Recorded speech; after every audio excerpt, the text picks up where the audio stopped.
Good afternoon, and welcome to NASA's Johnson Space Center in Houston, Texas.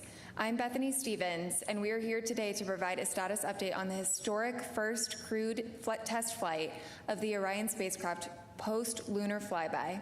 On our panel today, we have NASA Administrator Jared Isaacman, Dr. Lori Glaze, head of Artemis, Rick Hinfling, Artemis II Flight Director, Kelsey Young, Artemis II Lunar Science Lead. We'll start with opening remarks from each of the briefers before opening it for questions in the room and on the phone bridge. If you're on the phone, press *1 to submit your question. When called upon, please state your name, affiliation, and to whom you'd like to direct your question. With that, I will hand the floor to Administrator Isaacman for his remarks. Thanks, Bethany. It's been an exciting Artemis II mission so far, and a very eventful 24 hours as the crew surpassed the Apollo 13 distance record, 252,756 miles from Earth. They relayed observations from the lunar surface. They've captured some incredible imagery. They performed a ship-to-ship call with their colleagues on the International Space Station. They performed additional manual piloting of the Orion spacecraft. They've been working at a reduced cabin pressure of 10.5 psi in support of future integrated lander operations, and they did take a call from the President of the United States, Donald J. Trump. We had millions of viewers on that tuned in for that historic broadcast, and it concluded with the President promptly inviting the astronauts to visit the Oval Office. Now, Integrity left the lunar sphere of influence earlier this morning, so they're now approximately 229,000 miles from Earth, and they will splash down Friday evening at approximately 8:07 p.m. Eastern Time, and the recovery weather is so far looking favorable. Now you can see some of the spectacular images the crew have captured here on our screens. There we go. Now this is the first time humans have documented some parts of the far side of the moon. Now, these images will be publicly available on NASA's website, our digital platforms, and the White House actually released the now iconic EarthSat photo from earlier today. Now, these are the first of many incredible images of the moon, and we'll continue to release them as they become available. My understanding from just a few minutes ago is that they captured over 175 gigabytes of imagery from the lunar pass alone just yesterday, and the images that you are seeing right now have been transmitted back to Earth predominantly through optical communication, which is pretty cool stuff. Now, before I turn the call over to Dr. Lori Glaze, I wanted to share some of the other things that we are doing at NASA while the Artemis II crew are underway on this historic mission. So the crew on the International Space Station are hard at work. They're undertaking the science and tech demos, many of which have directly supported the Artemis program missions and will continue to do so. The Exploration Ground System personnel, if you want a quick Kennedy Space Center update here, have been out at the launch pad.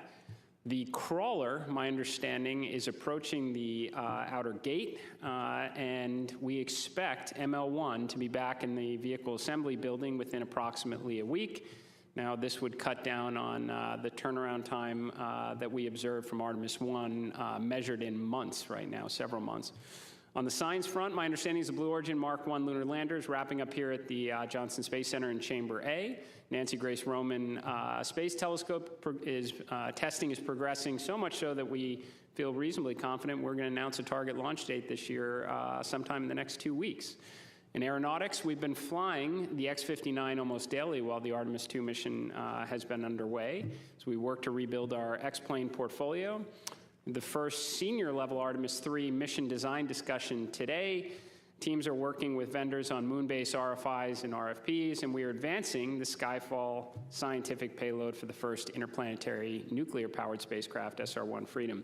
I think the most important point we're trying to make here is we can launch history-making missions like Artemis II, start making meaningful progress towards Artemis III, and do all the other important programs the world's been waiting for from NASA. And with that, I'll turn it over to Dr. Glaze. Thank you, Jared. I just have to say, wow, when I look at all of those images that were scrolling by. I hope all of you are as inspired as I am. I know as they continue to be downloaded, they're just absolutely stunning, and we really hope that they are inspiring truly everyone in the world. As the crew surpassed their record for the farthest distance, as Jared just mentioned, when they traveled on the far side of the moon, they offered some compelling words, and I love this. this. They said they challenged this generation and the next to make sure that this record is not long-lived, and I love that because we have big plans to go not just back to the moon on a regular basis, but beyond. And then, of course, while it's been really exciting here the last couple of days, as we've been watching all of the activity in Orion, we still have to ensure that Reed, Victor, Christina, and Jeremy return home safely on Friday evening. So we're pretty focused on that now, making sure that they get home safely. I will just say a couple of things about yesterday's operations. Really provided a great opportunity to test how our flight operations teams and our science teams are working together in real time with the crews at the moon. And in fact, from my perspective, one of my favorite things about watching all of the amazing data that was flowing down yesterday is thinking about how so much of NASA is working together in order to enable all of what you're seeing. Exercise within 2 minutes for the off-ramp maneuver. All right, better stop exercising. But as I was saying, what's really great to see everybody working together. So I think about our exploration programs that are supporting our transportation systems like Orion, working with our flight operations and our flight directors, all of the ground teams that are supporting, including the science team supported by the Science Mission Directorate, thinking about our crew that are actually performing the work, and then the payloads that have been provided that they're using. So everything that you're looking at isn't just, it's not just the pretty pictures, it's a huge chunk of NASA working together to enable that. All of this information that we're gathering is really going to help refine how we plan our future missions to the lunar surface. I'll just say that our flight operations team continues to fly Orion and put it through its paces as the crew and the spacecraft make their way home. And the mission isn't over yet. We do continue to learn from how our spacecraft and our crew are operating together in space. We continue with several of the science activities that are focused on the crew health and life in space. So still a lot of things going on, and with that I'm going to pass it over to Rick so he can share some of the operational details. Thank you, Lori. The administrator touched on a few of the operations that the crew's been up to recently, but I'll fill in a few of the other details of interest. Since we last met Sunday evening, the crew performed the first orbital trajectory correction maneuver, outbound trajectory correction maneuver number 3. It was 10.4 feet per second. The burn duration was 19 seconds, and we used our auxiliary thrusters on the service module. Obviously, yesterday was the big day with Flyby, and I'll save all those details for Kelsey, but you know, we had some really poignant remarks from the crew, and I can assure you there wasn't a dry eye in mission control when the naming of the 2 craters was announced by Jeremy. As part of the lunar flyby, the crew made their pass closest to the moon, flying at 3,138 miles per hour relative to the surface of the moon. And now they're on their way making their march back home to Earth. We bid a temporary goodbye to the moon earlier today at 1:23 p.m. Eastern Time. That's the milestone where we exited the lunar sphere of influence and we're back under the control of Earth's gravity. As for today's operations, we had a couple of public affairs events. The crew is going to have, each of them will have a conference with their family members. We'll have some routine medical checks.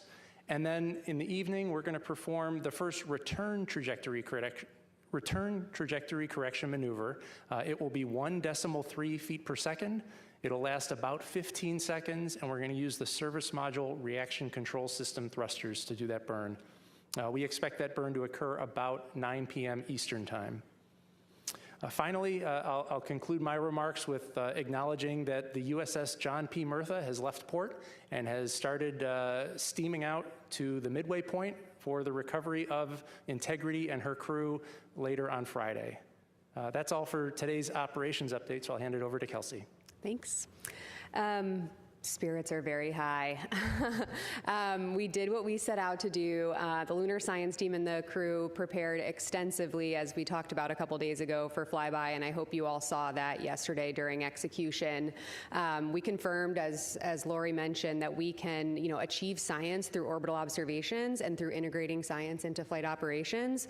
And as Rick just said, we left temporarily, and we're looking forward to integrating all these lessons learned in future missions. I can't conclude opening remarks without diving into science detail, so forgive me just a couple deep dives. Impact flashes, over a 30-minute observation period, and this was largely during that time of the eclipse, crew observed several impact flashes. We did have citizen scientists here on Earth also looking for flashes, and I know that the Lunar Reconnaissance Orbiter team is hard at work trying to identify evidence of those impact flashes that the crew observed. I did have a chance to have the post-flyby crew conference with the crew this morning, and we asked a lot of follow-ups on those impact flashes. Impact flashes are caused by micrometeorite impacts hitting the moon, and they really help tell us about the dynamic lunar environment, which is, of course, also important when we think about future missions. I don't know if I expected to have the crew see any on this mission, so you probably saw the surprise and shock on my face. And though I was not in the science evaluation room, I heard that there were audible screams of delight. So, very excited science community. You've heard me talk a lot about the importance that human explorers bring to scientific exploration, especially around observations of color. And so I'm sure all of you, like I was eagerly awaiting if they saw any other colors other than black, white, and shades of gray. You heard that they did indeed. Right away, they started describing the green around Aristarchus Plateau and different brown hues. And these colors really help tell us nuances about the chemistry of lunar material, especially the greens around Aristarchus. That was exciting. That's something that we can all see from here on Earth. And so I encourage you all to go out and look at the moon tonight and look for Aristarchus and imagine those green hues that the crew members saw. You heard a lot of discussion, especially from our pilot, Victor Glover, about the Terminator, which really, to our mind, highlighted the benefits and also the challenges for future surface operations. The lighting conditions along the Terminator that the crew experienced yesterday do mimic, in many ways, the lighting conditions of the South Polar region. The low sun angles, the dramatic lighting causing, the extreme shadowing, and illumination also accentuating topography. This is really important for our agency's future moon-based plans and understanding how crew member observations can contribute to future mission planning. And finally, the Artemis II crew, in a very poignant moment, offered proposed names for two unnamed craters in the moon's eastern hemisphere: Crater Integrity for their vehicle and Crater Carroll for Commander Wiseman's late wife. I think we have a picture. Yeah, thank you. Upon return, the crew does plan to submit these to the International Astronomical Union as consideration for official names. There was, as Rick said, not a dry eye in the house. Really poignant moment, and that we were really glad to observe them describing. And with that, I think we can take questions. Yep, we will open